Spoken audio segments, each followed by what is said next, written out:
그러면 딱 한 가지만 기억을 한다면 뭘까요? 저는 이걸 말씀드리고 싶습니다.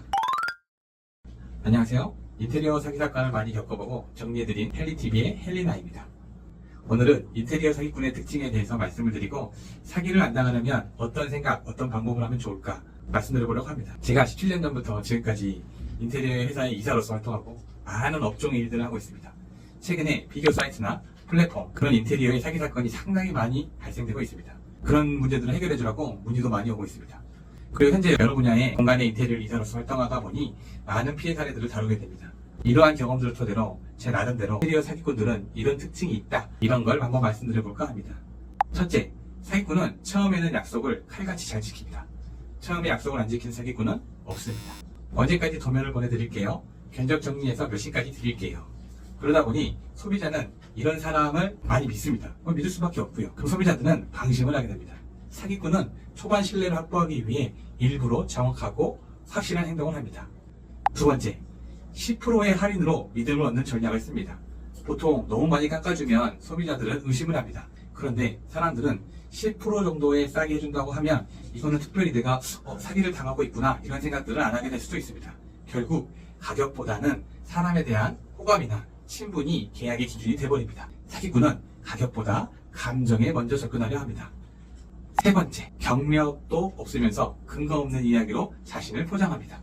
예를 들어 회사에 대해서 이야기는 하는데 회사 이야기보다 유명인을 안다거나 내가 어떤 유튜버를 안다, 재산이 많다는 등 엉뚱한 자랑으로 신뢰를 얻으려 하죠. 문제는 이 이야기를 의심하거나 증명해 달라고 하면 질문한 사람을 되레 이상하게 만듭니다. 실체가 없는 말로 자기 이미지를 부풀리는 방식, 주의하십시오.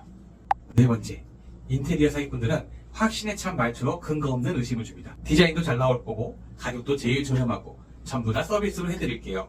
이건 소방서에 확인된 거니까 걱정하셔도 됩니다. 이렇게 당연하던 듯이 말하지만 정작 도면, 견적, 시향 같은 기본 자료는 하나도 없습니다. 일반 업체는 시공 리스크나 마감 수준 등 미리 설명하며 조율을 합니다. 하지만 사기꾼은 걱정을 차단시키고 무조건 된다고만 말을 합니다. 확신이 넘치는데 디테일이 없으면 일단 의심부터 하셔야 합니다. 다섯 번째, 소비자의 선택만 강조하며 책임을 전가합니다. 이 기회를 놓치면 당신이 손해입니다. 다른 데랑 비교하는 건 오히려 시간 낭비예요. 이런 식으로 소비자의 판단을 조급하게 만들고 정작 본인은 아무런 준비나 실적 없이 말로만 설득을 시도합니다. 창업 초기일수록 이런 분위기에 휩쓸리지 않도록 객관적인 비교가 꼭 필요합니다. 여섯 번째, 초기 계약금이나 중도금을 빠르게 요구합니다. 인테리어는 공정상 시간이 필요한 작업입니다. 그런데 일부 사기꾼은 중도금을 주시면 바로 자재 들어갑니다. 급하게 인력 잡아놨는데 바로 보내야 합니다.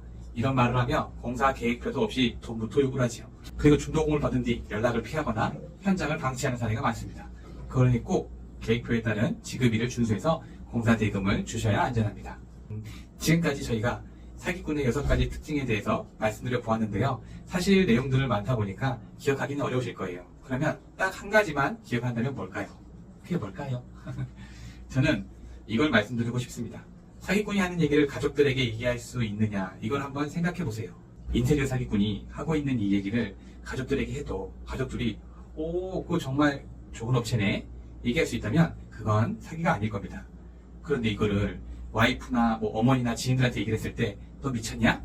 너 진짜 지금 그 업체를 한다고? 이런 얘기가 나올 만한 걱정이 된다면 당신이 업체한테 사기를 당하고 있는 거예요. 그 업체랑 계약을 하면 안 됩니다.